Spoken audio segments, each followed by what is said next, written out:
Avenue down in Atlanta, Georgia. They're building a brand spanking new high-rise. It used to be a crack spot, other side of the track spot. I hear them say it needs to be gentrified. They say that the people down here are worthless, and they just need to be swept away. It's really not worth any kind of investment. We're all on welfare anyway. They're bringing in the new world in a new time. Young blood, get yourself together. Bringing in a new world in a new time. Young blood, get yourself together. A high school diploma ain't really no education. All they give you for that is back-breaking words. They really ought to make it so you could go to public college, but that would seem too much like right. See, the old Fourth Ward's got a lot of culture. The only thing it lacks is capital cash flow. But then again, when you really come to think about it, money pretty much all goes to dope. They're bringing in a new world in a new time. Young blood, get yourself together. Bringing in a new world in a new time. Young blood, get yourself together.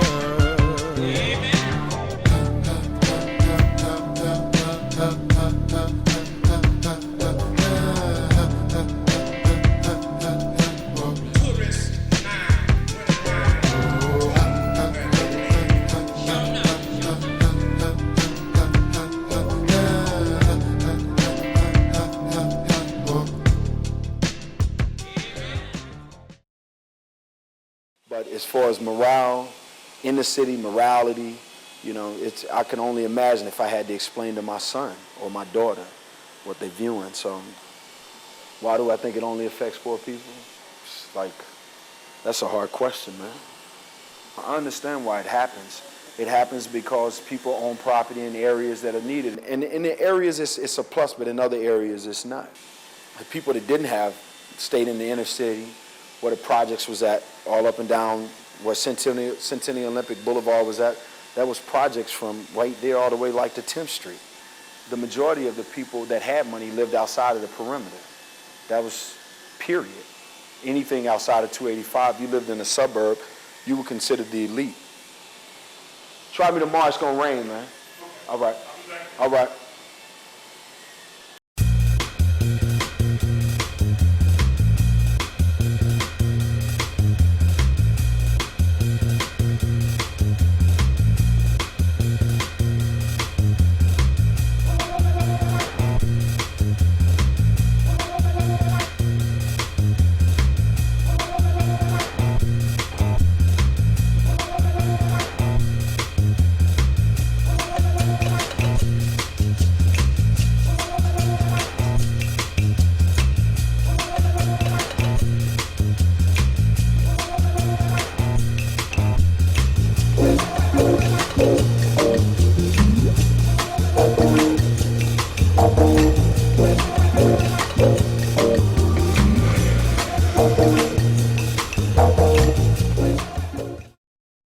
What goes with growth is doing away with the old. And when you talk about projects, you talk about rundown housing. And as the city grows, as community grows, they no longer want to, put themselves around that situation. So the only way you're going to clean up an area is to start over. And as you find in Atlanta, those projects are leaving because Atlanta want to grow, and you're not going to grow when you have projects, you know, in low-income areas. You cannot grow. I feel like it's a big inconvenience for our people. I mean, we're here now because of the position we were put in, and you're gonna move us out, and we make it even harder for us. We got jobs over here, we got kids to raise. You know what I'm saying? It's already bad enough.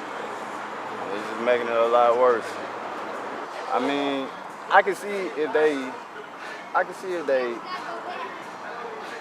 renovated the shit, you know, and kept us there and gave us something nice, something to have, you know what I'm saying? The reason why the shit is so bad is because we don't have shit. You know what I'm saying? When you look around, you see trash everywhere, you know what I'm saying? Ain't nobody gonna care about that. You know what I mean? They're gonna keep it, it's gonna stay hood. You look like the hood, we gonna keep it hood. You give us something nice though. We have nice shit, you know what I'm saying? We take care of our shit that's nice. You know what I'm saying? But if it's something that's not worth keeping up, it's gonna continue to stay that way. There's kids over there, you know, they go to school and everything. A lot of them don't even have transportation to get back and forth. You know what I'm saying? This is a convenient area. That's just economics, you know, 101. You know, if you're gonna grow a city, then you have to, you know, get rid of the old and bring in the new. I mean, that's the philosophy. That's just economics 101.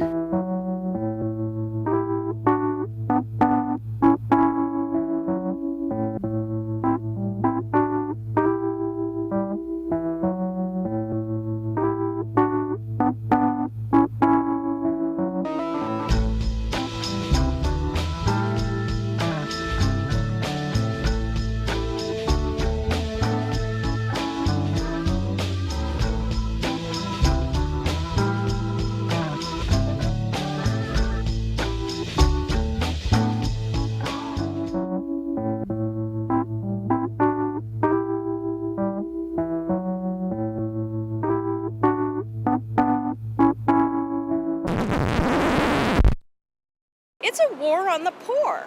They are just so bought into the whole growth machine concept that they're not seeing the forest from the trees. I think their policies are short-sighted, are ignorant, and definitely I think the mindset is let's get as many poor black folk out of the city as we possibly can so we can attract more affluent people into the city and make this, you know, a destination of choice. You know, like New York City or something like that. When if you look at New York is very diverse, and so what you're doing in a sense is you're basically trying to make your city less diverse, and it doesn't make any sense to me at all. And if I'm not mistaken, there's a moratorium on Section 8 in this city as we speak, in Fulton County. So if you have a moratorium on it and you're tearing down projects, where are these people going to move to? You have kids in high school that are homeless because they told the projects that they lived in down. There was actually kids that showed up at this meeting and sit down and told the City of Atlanta Housing Authority, hey, we don't have places to stay. We're not in our houses anymore. We're living on the street with our mother. We're living on the street with our mother and father. The growth will continue to increase until it probably, you know, possibly implodes, or there's so many people that, you know, I mean, come on, you're living in Atlanta in a southern city, and right around the corner from where I live, they building 400,000 one-bedroom apartments. One-bedroom apartments for $400,000. Who's going to buy these? Who? Who lives here is actually going to buy that? That's got to be for somebody coming that is not being built for the people that live here. I have been renting. I would like to buy a home, and I'd like to live in town Atlanta and in neighborhoods that may have been previously disinvested in, or you know, not necessarily very stable or a lot of transition, but I've made a choice to want to live in town as a planner and somebody that loves the city.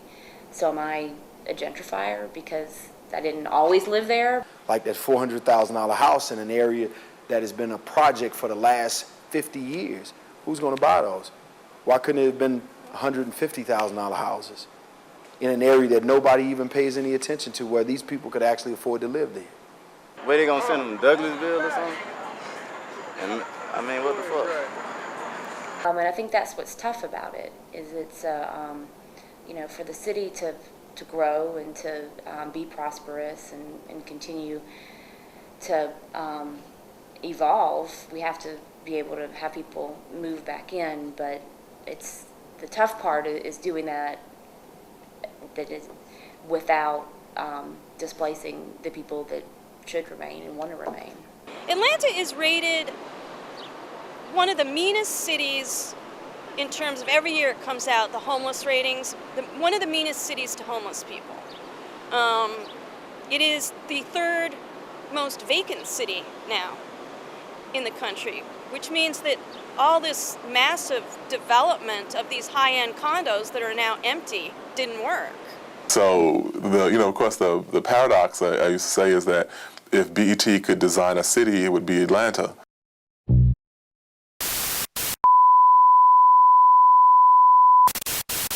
The Atlanta Housing Authority says it's ahead of schedule in reaching its goal to be the first major city to build mixed-use communities where housing projects once stood. But not everybody thinks this is a good idea, including some of the families who say they were forced to move. To the ATL we go. Previously on The Real Housewives of Atlanta. Now let's go make babies. Let's go make babies. And what do you think the award show being here in Atlanta means to Atlanta? I think it's big. I mean, Atlanta's probably the highest city right now. Rockstar lifestyle, might don't make it. Waste, living life, everyday click, waste. I don't care if it was heroin in my cup. It's in my cup. You. The Atlanta area is full of magnificent million-dollar homes. From Chateau Elan down to Peachtree City, from Roswell to Buckhead, the state of Georgia certainly has plenty of awe-inspiring addresses to boast about. Party, let's all get wasted. I'm gonna let you finish, but Beyonce had one of the best videos of all time. The reforms I'm proposing would not apply to those who are here illegal. I'm gonna let you finish, but Beyonce had one of the best videos of all time. It's not true. Parts of Atlanta and its outlying suburbs are underwater today. Just take a look at these images. Entire neighborhoods submerged. Channel 2's Fred Blankenship is here now with more. Fred? John, there are no shortage of opinions when it comes to this topic. Some call the projects a government social experiment gone wrong. Others simply call the housing communities home.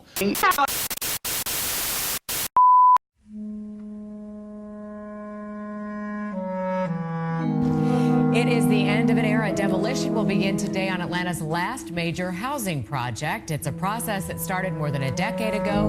Now the nation is watching to see if it works. The Atlanta Housing Authority took a major step today to become the first major city to tear down its public housing projects.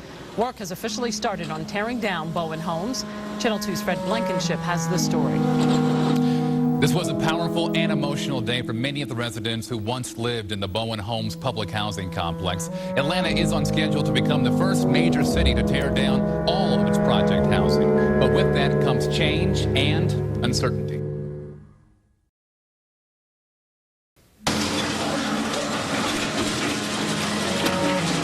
This is a day that many have dreamed of and others feared would eventually come. The first phase of demolition for Bowen Homes in northwest Atlanta. Hey folks, we need to clear all this. Thank you. But one person's view of progress is someone else's land grab. Not everyone's glad to be gone. But we couldn't stay home. Couldn't be another way. I'm just saying that until and unless they had built or found a better replacement for every single unit, they can't just throw people out. So where did some of these residents go? They think because we live in the project that we are the project. We're human beings, first and foremost, and we're residents who want to have something. We're not lazy like they say we are. We pay rent.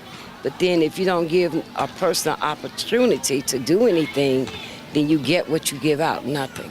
Is if you had a police call to your house twice or more, you don't get a voucher. What?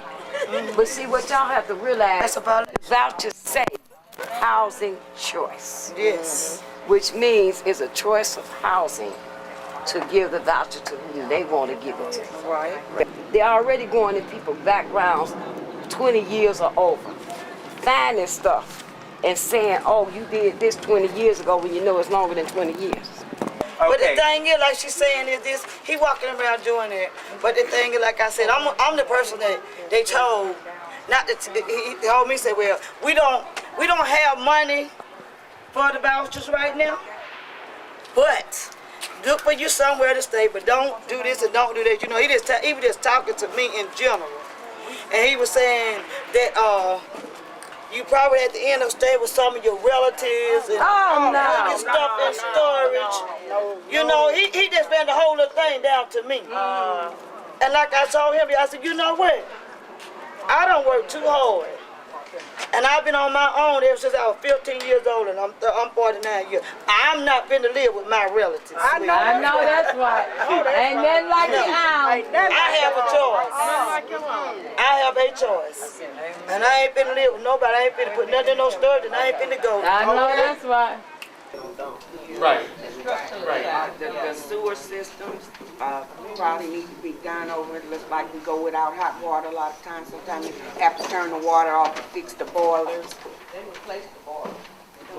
Ain't nothing wrong with the boilers. Got brand new boilers. What about the pipe? About the community. Exactly. I want to know exactly what they're doing. Cause I be fighting in City Hall a lot. Yes, I ain't scared of nobody. I ain't scared of the Grand Dragon. I ain't scared of nothing. Yeah. And they ain't gonna run me nowhere. I ain't going nowhere near. I want to scare people somewhere. Okay, they're saying that, you know, probably some of the residents want to stay in some. If they do decide to renovate the building and let some of the residents stay there, well, some still have a choice, just like me. If I want the voucher, will I still have a choice to get the voucher? Yes. And move on? Yes. Because this is stressful to me. Yes. You know, it's physically, emotionally stressful right now. Right. Because everything is up in the air. Nobody know nothing. And this is really done blow my mind that we have to leave out of our building, our community room, and come and have a meeting somewhere else off the premises where they did not want you guys. In a place where they didn't want me in the first place. You know, in my church. and this is really bothering me. I know. It's bothering me physically and emotionally. Because I was born with no sense. No, because it's not about right and wrong, it's about equality. And it's about the quality of the residents. And I just feel like if you're gonna tear down a property and displace people, they should have the opportunity to speak out. Not their First Amendment snatched away from them, but to be able to speak out, not to be intimidated and afraid to speak out so that they don't come to meetings to know what's going on with their community. But this has been done, and it's like the Gestapo coming in. We're in America. At least I thought we were. I believe it's more so of a mindset that the people come into from being boxed into a community like that of a whole group of people that are just like you or in the same situation you're in. But I believe when they mix the communities, it helped. I read about that the Atlanta Housing Authority offered like $100,000 to the people that were moving out of some of those neighborhoods into other neighborhoods that they had built houses in. They were tearing down the projects and building houses, but I really don't think that many people that live in the projects would have the type of credit that you would need to even get a house, period. After today, public housing may never be the same in Atlanta. A woman who started her career as a lawyer in corporate finance has directed a transformation affecting tens of thousands of Atlanta's poorest. Renee Glover is not a household name across Atlanta, but in 14 years as head of the Atlanta Housing Authority, she has directed vast changes. Atlanta is on schedule to become the first major city to tear down all of its project housing. The worst of those projects have been replaced by developments that were once unimaginable. Housing Authority contractors began the demolition on Carver homes in late 2001. That cleared the way for private partners selected to invest in and manage the new developments at Carver and elsewhere across Atlanta. Centennial Place. It used to be Techwood, located near Georgia Tech. This is the country's first mixed-income community built 13 years ago. Before the transformation, Techwood was once the country's deadliest project. Robbery, prostitution, killing. Poverty, the shootings, the drug abuse. 2 guys got in a fight right across in front of my house. I saw one peep his head around the corner, pow, pow, pow. It was just like you was in a movie, Western movie. Eva Davis moved into Atlanta's East Lake Meadows housing project in 1971. It wasn't long before murder and mayhem became a way of life.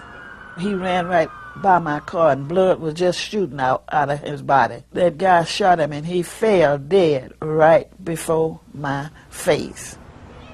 The 650-unit housing project was never great, but when drugs took over and gangs claimed turf, it went from bad to horrible in a hurry.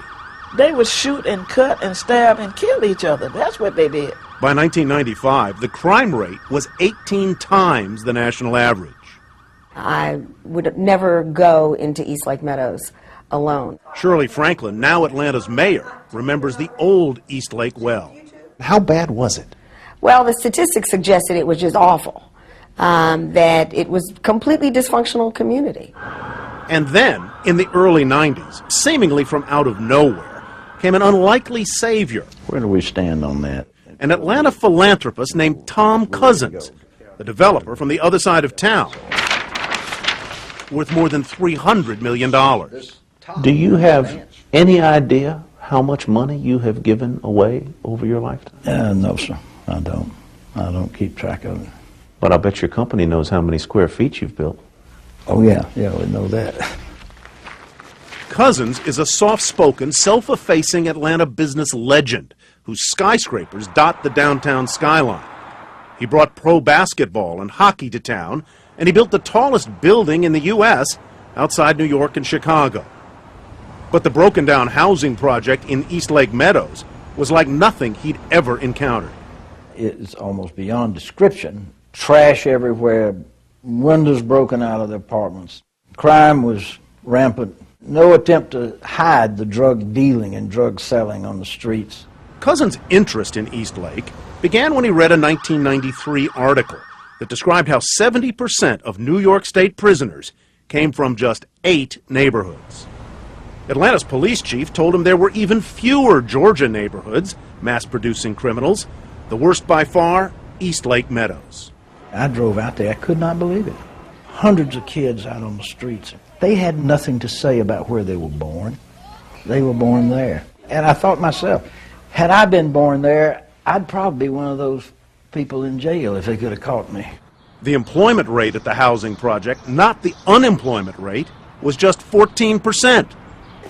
Cousins and his wife Ann decided their family had to dive in. He created the East Lake Foundation and began to woo housing project residents like Eva Davis, the famously strong-willed head of the Residents Association. I was kind of nervous. Here this big rich man with all this money, and he willing to come over here messing with us, and ain't nobody else been want to be bothered with us. Well, I was like a lot of other people. I thought he was crazy. Shirley Franklin, long before she was mayor, was part of Tom Cousins' East Lake team. I thought he was overreaching, but he was taking on something that, frankly, the rest of us felt helpless to do. I honestly didn't know whether this would work or not. I honestly didn't, but I knew we were going to try. When a faltering golf club bordering the housing project came up for sale, Cousins and his family put up $25 million and used the club as the cornerstone of one of the most audacious redevelopment plans ever conceived. The urban nightmare that was the East Lake Meadows housing project was literally just a chip shot away from the 4th hole here at East Lake Golf Club. Founded in 1904, this historic, very private club had itself fallen into disrepair from neglect and was on the brink of bankruptcy. Incredibly then, when a plan was developed to transform the housing project, golf, traditionally exclusive, traditionally white, became the driving force to help turn around the neighborhood. It was golf, of all things, privileged, pristine, genteel golf, that helped save East Lake. It brought public attention, commerce, jobs. This was East Lake 10 years ago, And this is East Lake today. Torn down, rebuilt, utterly transformed. Clean, safe, family-friendly. This was a pretty hellish place. Pretty And now? is heaven.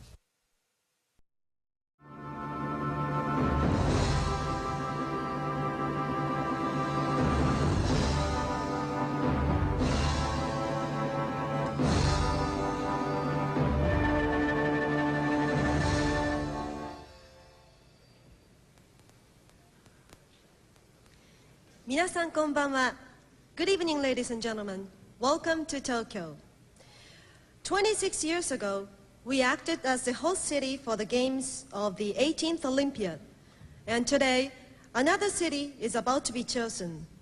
The host city for the 1996 Olympics will be announced. Sandra, a lot of anticipation, obviously, and I must tell you that as a native Atlantan, I am most proud of what I have seen here this morning. This city has supported this bid for the last 4 years and gotten behind it. As you heard Commissioner Lomax say earlier, it has been the spirit of the people that has made the difference. And I have to tell you, as we await the next hour, an hour that I think will be the most important in the history of this city since General Sherman marched through here. And as far as what will happen, who knows? I will tell you this, regardless of the outcome, Atlanta has been a winner. The Olympics, again, is a mixed analysis. It was a blessing for, if you look at the city without regard to people, just as an infrastructure, just as an economic hub, it was a blessing in that sense. That was the cover act to take down the first 5 or 6 public housing communities. Dedicated, determined, dependable. This is Channel 5 Eyewitness News at 11. Good evening, I'm John Marler. I'm Brenda Wood.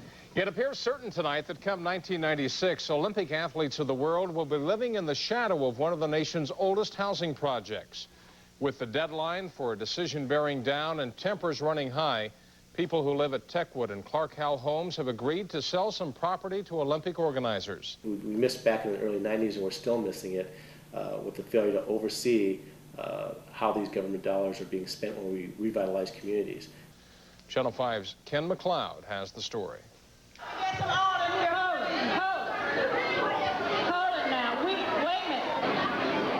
Amid shouting and finger-pointing about most every problem that has ever plagued public housing projects, Atlanta Housing Authority Director Earl Phillips tried time and time again to focus the crowd on the subject at hand.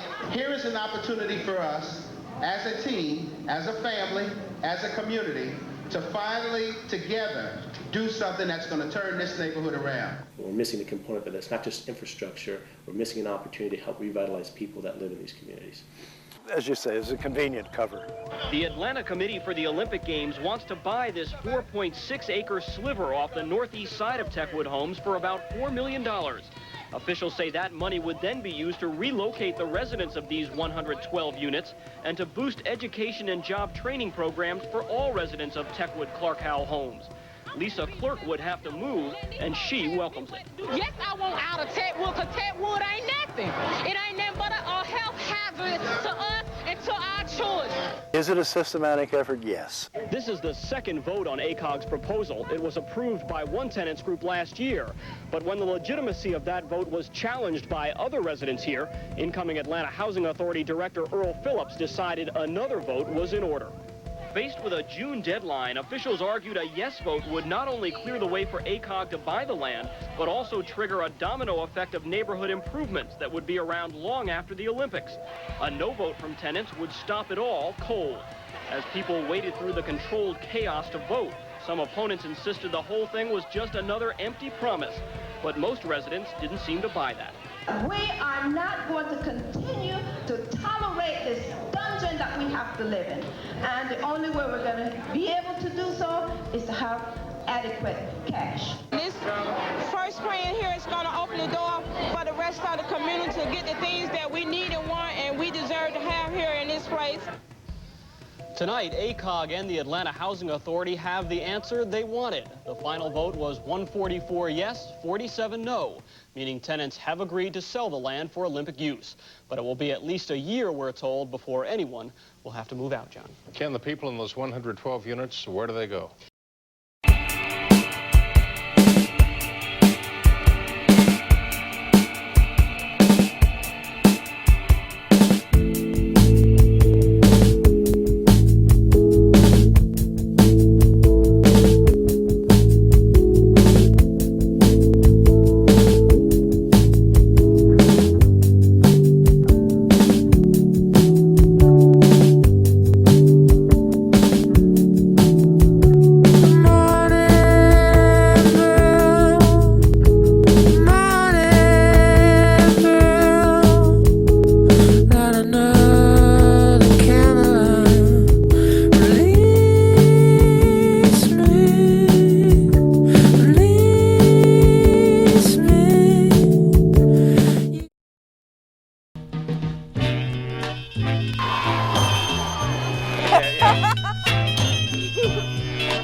ethics.